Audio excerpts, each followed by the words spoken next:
There we go. What's up? What's up? Keep this light right so you can see all my glory. Lord have mercy.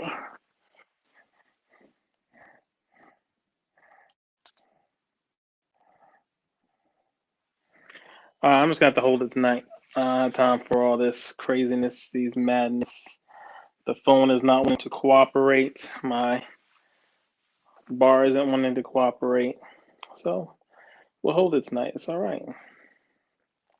As they say in Hollywood, the show must go on. If y'all can see, I'm wearing my brother's shirt. Grace wins. Repping P Grant today. I'm not gonna be on here long. I'm gonna try to see if I can get this to stand up one more time so I can talk comfortably. If you're on, I'm sorry for all the flip flopping and flying, but it just seems like nothing wants to go right today, which is, that tends to be the way things rock these days. Nothing ever really wants to go the way we.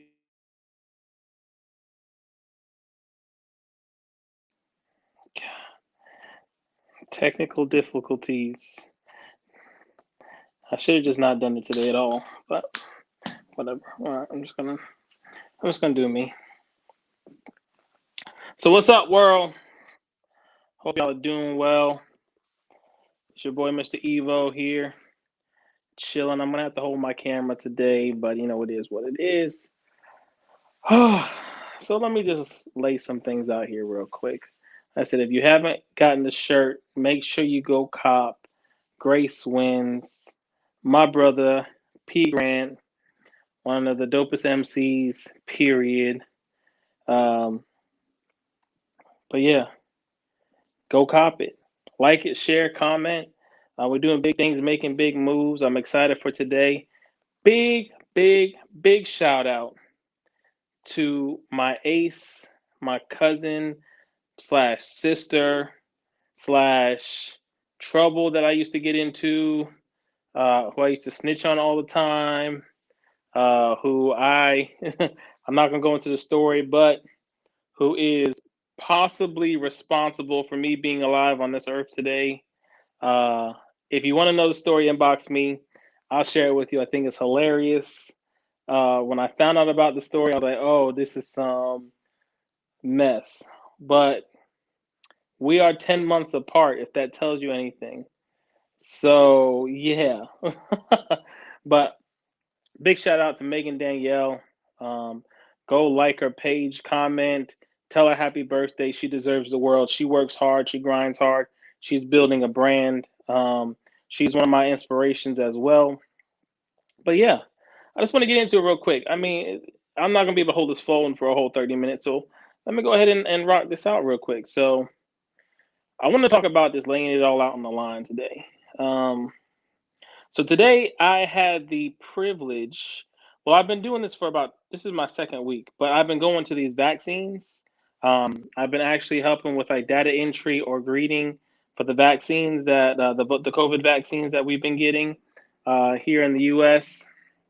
And so I just want to lay it all on the line. Been very observant. Like I said, it's been a privilege to get to see people, meet people, see the experiences that people are having taking this vaccine. Everybody takes it based upon their own information that they've received, and so. But last week or the week before last, I talked about, and the reason why I wasn't here last week is because I was working the COVID line. But I was talking about two different Americas, right? And so I talked about this. So I wanted to lay it all on the line again. Like I actually fully experienced two separate Americas today. So on average, when I've worked the vaccine lines, and like I said, great organization, they did really well with communicating with people and putting the word out and all that XYZ. But as I worked the lines, right?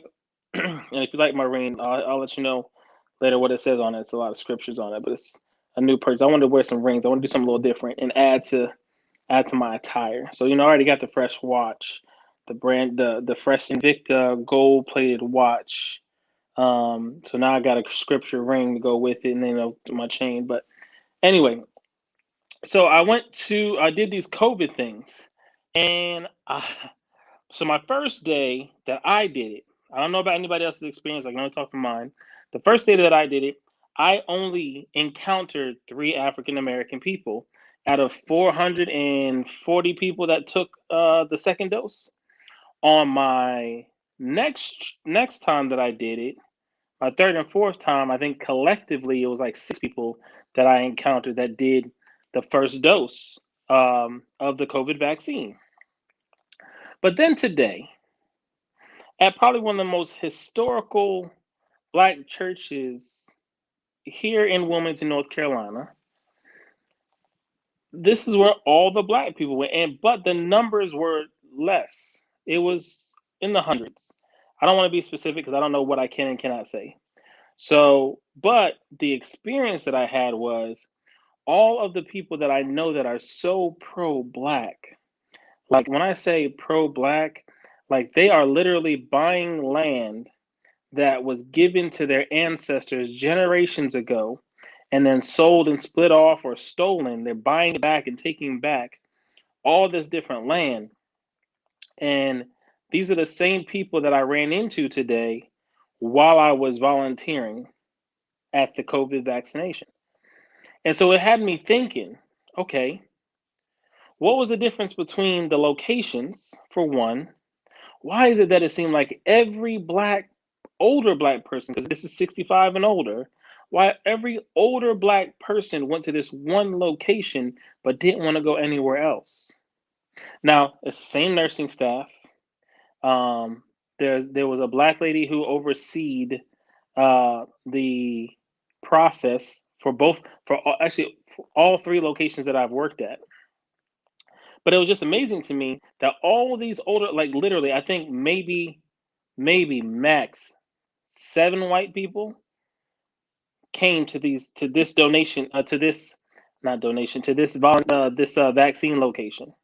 But it blew my mind that the only reason why our community went to this particular location is because it's in town.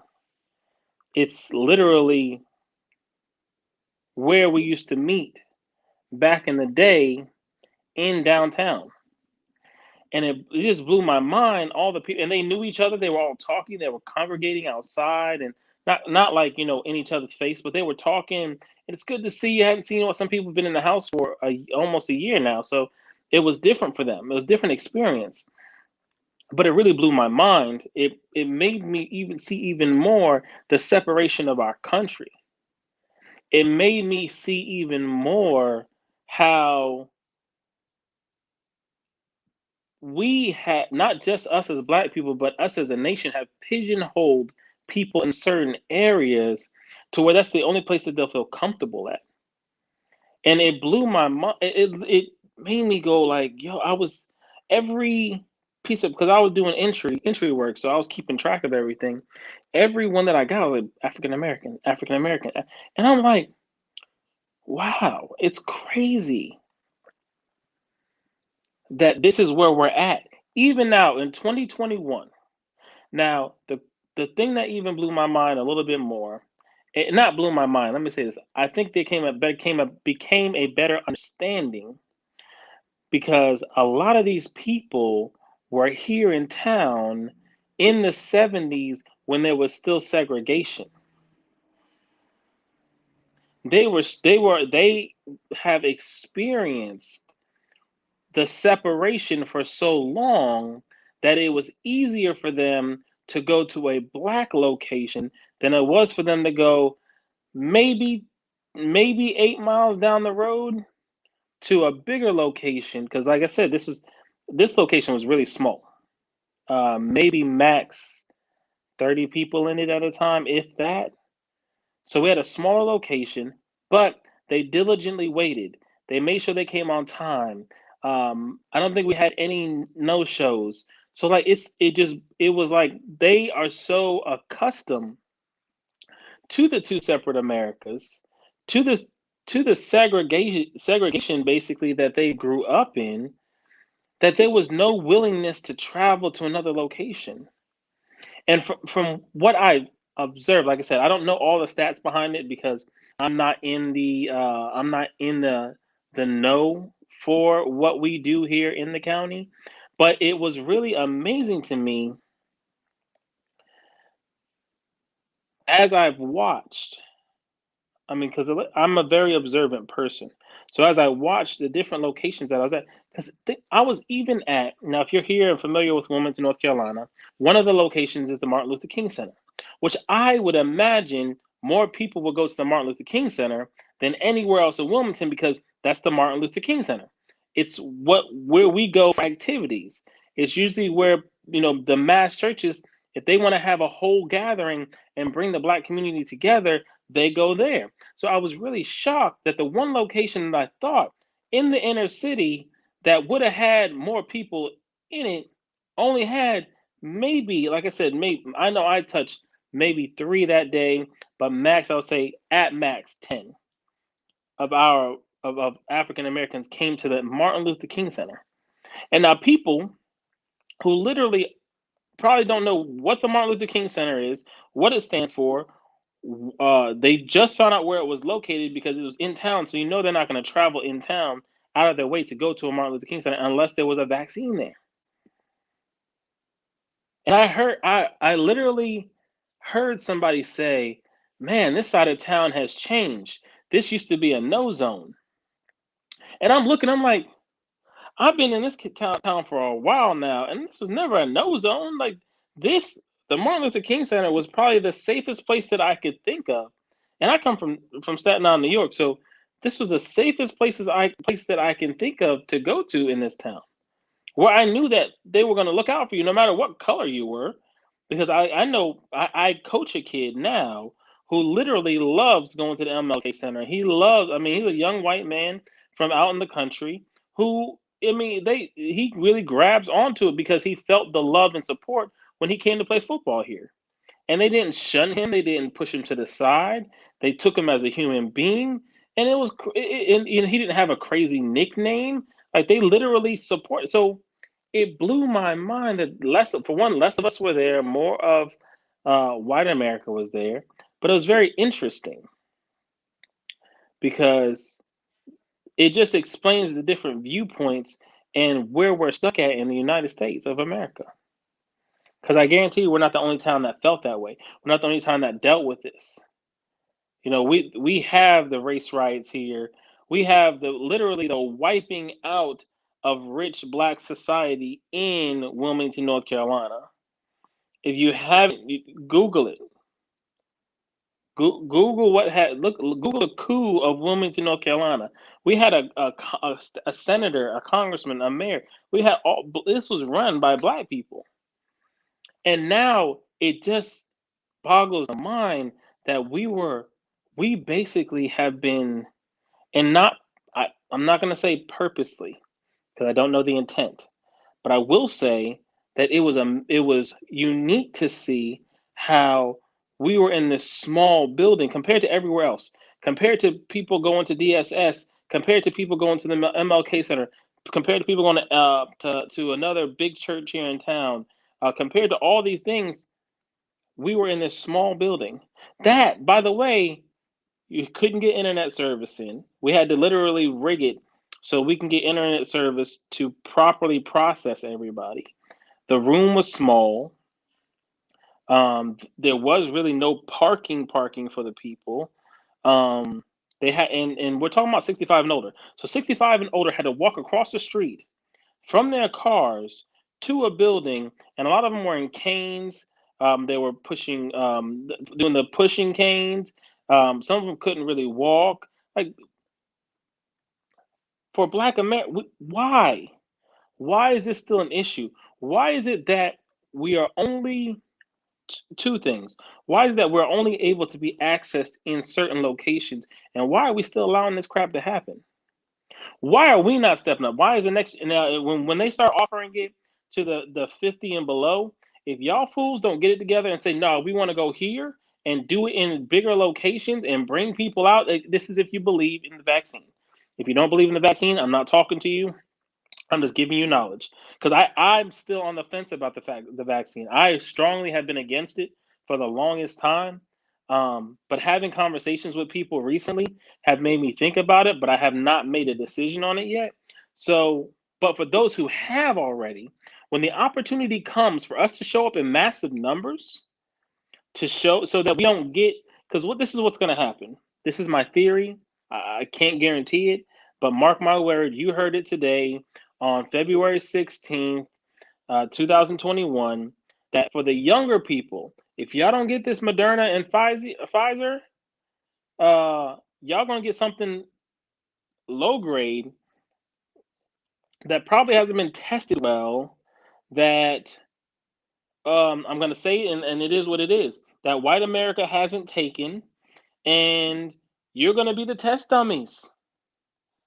That's what I feel, and I feel like we have to come to a point where, like I said, I'm laying it all out there. I don't really care because we got to start talking about this, and we have to talk about this as a generation. We don't just talk about this just in passing or with our families, but this needs to be an actual conversation. This vaccine is real. This COVID is real. I was just talking to a coworker, and I found out somebody in their late 40s just died of COVID that I had talked to, I think in the beginning of this year, and she sounded great, and then she got sick, and then that quickly it shut her lungs down, and she passed away. So this thing is real, and we have to be mindful of this. That's right, Chrissy. Like, you got to be mindful of these things. I don't really know what it's going to look like. I don't know what things are going to be like in the future, but if we have the opportunity now and we are able to, if like I said, this is if you want to take the vaccine, do it now. When the opportunity comes, take advantage of it. And don't wait until it's just offered in a black community. Don't wait until it's just offered with your friends, because I'm telling you right now, if you wait till last minute, you're going to be an experiment. Like I said, I'm going to emphasize this. These are my beliefs. I've never heard this from the government. I haven't heard this from anybody else. This is Mr. Evo's belief. I just want us to know what we're getting into. I want us to be prepared for what's coming up. I don't care what age, I don't care. I'm even going to go as far as this. I don't even care what race you are. I am definitely talking to black people, but even if you're a white, Hispanic, um, Asian, Native American, whatever. It's not Native American. I apologize.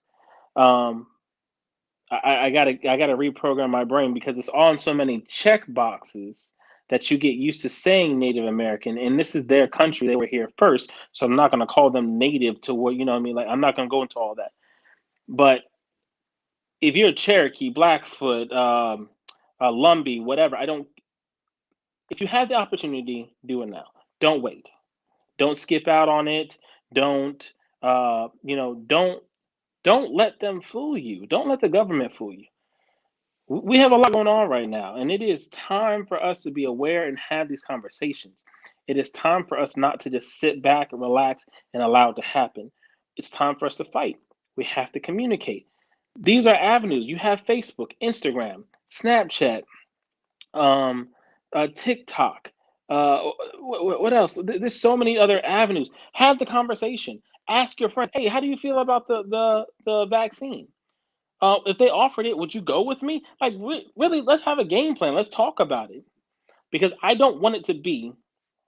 And I strongly feel like there could have been more of our people in the black community that could have came and got the vaccine if they wanted to, if we had the conversation.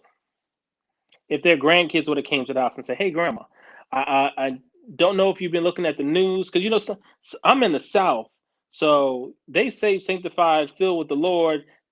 I walked in on my grandmother last week, and I said, "Hey, grandma, what you doing?" She said, "Oh, just talking to the Lord."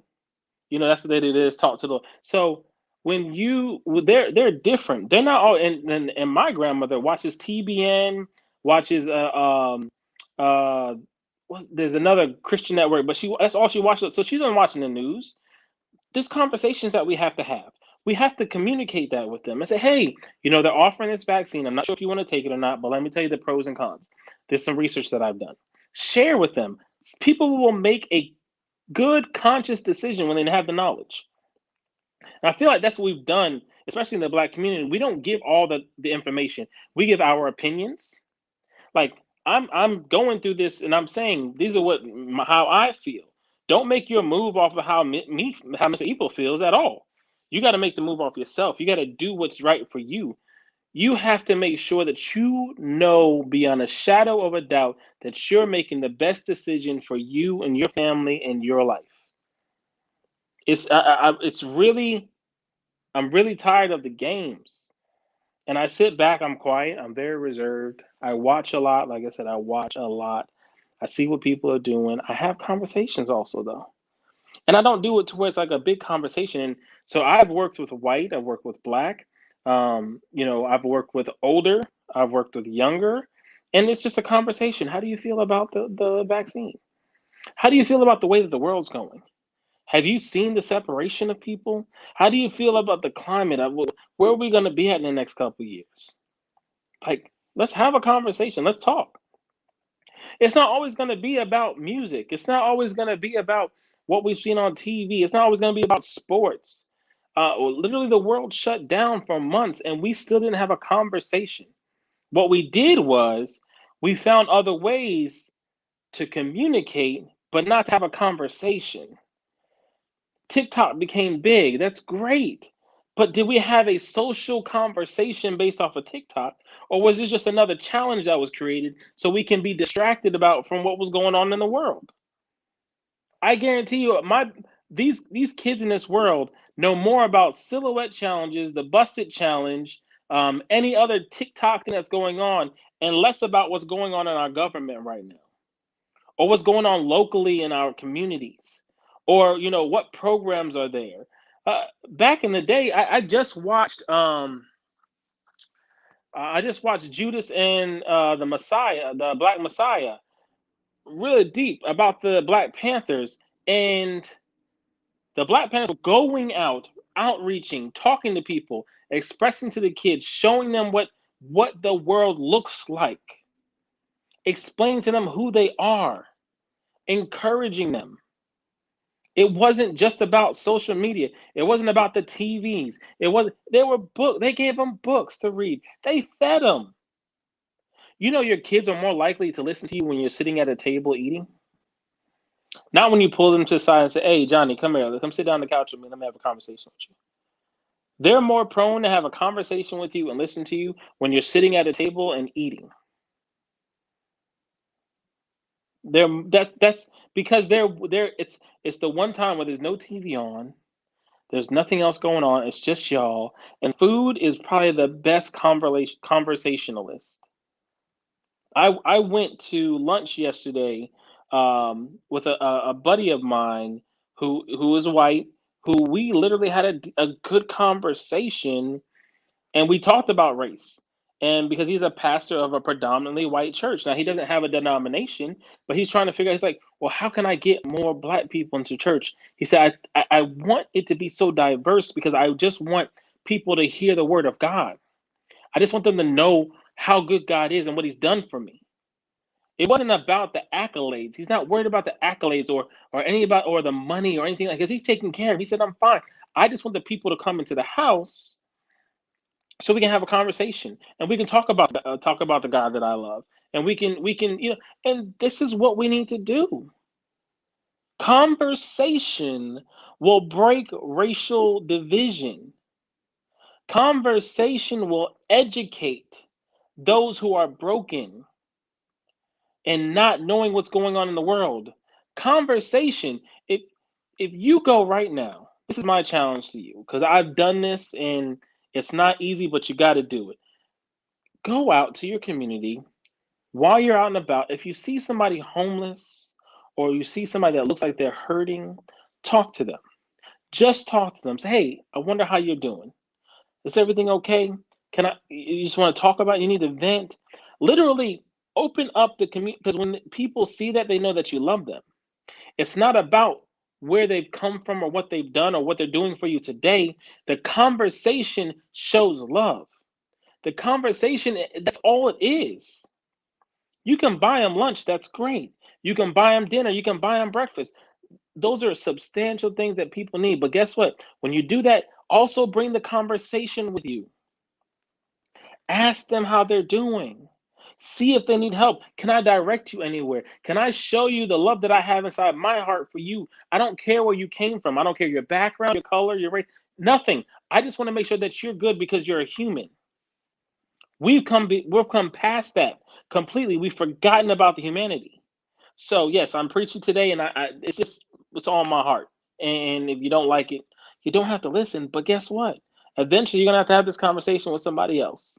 So why not this lovable, fluffy fellow who loves you and just wants us all to do the things the right way and look out for each other and support each other and give each other knowledge and really push forward in this world so that we're all on the same page. You don't have to always agree with me. You don't always have to, compromise to do what I want. Sometimes I need to agree with you. Sometimes I need to compromise with you. Sometimes I need to break down and say, you know what? That was the dumbest thing I could have said. I apologize. Oh my God. Did you say sorry? Did I just cuss on Facebook? Did you did you apologize? Oh my the world. Yes, apologize, man. Stop being so ignorant. Apologize. Say you're sorry. Mean it. Be sincere. Understand that we're not all going to do things the same way. We're not all going to respond the same way. But guess what? If we communicate and we communicate effectively, then we can all get our points heard and everybody can be happy at the end of the day. Because then guess what? When you feel like you're hurt, I seen this with so many kids that I coach football with. When they're when I get on them, I'm like, why did you do that? Why did you make that move? Why did you make that decision? And when they start talking, if I'm saying and I keep on talking, they're like, yeah, they defeated. But if I say, why did you do that? And they explain it to me, and they break it down and say, this is what I seen, coach. And I say, okay, you're right. Their whole demeanor changes. They don't feel like I'm talking down to them. They feel like they're a part of the conversation. They feel like their words are valued. And if we do that with each other, if we literally speak to each other, if we care for each other, then I'm guaranteeing you things will change. And that's all I want to see. I want to see a change in our world. I want to see a change in society. I want us all to not have to live in two separate Americas, but one. That's my desire. Am I far fetched? No, because it's possible. You see it all the time, man. You see it with these young kids. Like, you see when you're on a playground, you see all these different ethnicities together playing. And then, and literally, they'll make friends with each other. They don't care what color. They didn't learn color until they started talking to their parents. All they know is that's Johnny. That's Reggie. That's all they know. They don't know color until we teach them color. All they know is that's another human like me. And if we can get to that point as adults and forget about that and really live for each other and live for this world and make sure this world survives, then we'll be great. But guess what? It takes communication. It takes us talking, and it takes us stop being so freaking stubborn and pig-headed to listen. Because the moment we do that, I guarantee you, all this crap that's going on in this world, I know what's going on at the Capitol Hill. I get that. I understand there's a fight going on between Democrats and Republicans. But guess what? There's black and whites on both sides. There's Asians and Hawaiians on both sides. There's Hispanics on both sides. They're immigrants because that's where we all came from. We're not from America.